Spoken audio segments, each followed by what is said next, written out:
Hello, my name is Isabella Master. Today I'll be going over question 1 for Computer Science 110 Quiz 10. So first I'm just going to define the function average word length in and then per sentence.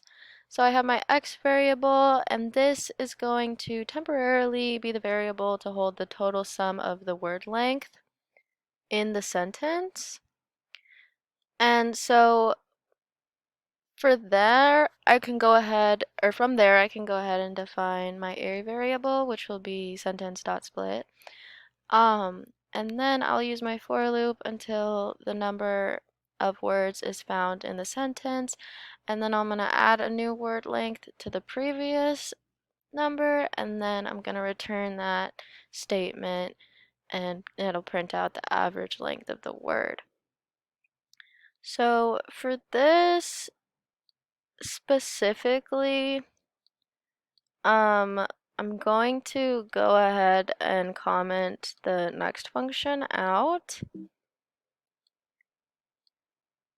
so that we can just see question 1.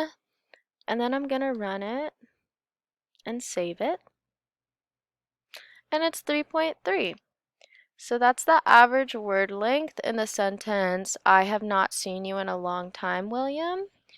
And for this, that's the input for the AWL, which is the average word length in sentence that I'm going to be calling the function with.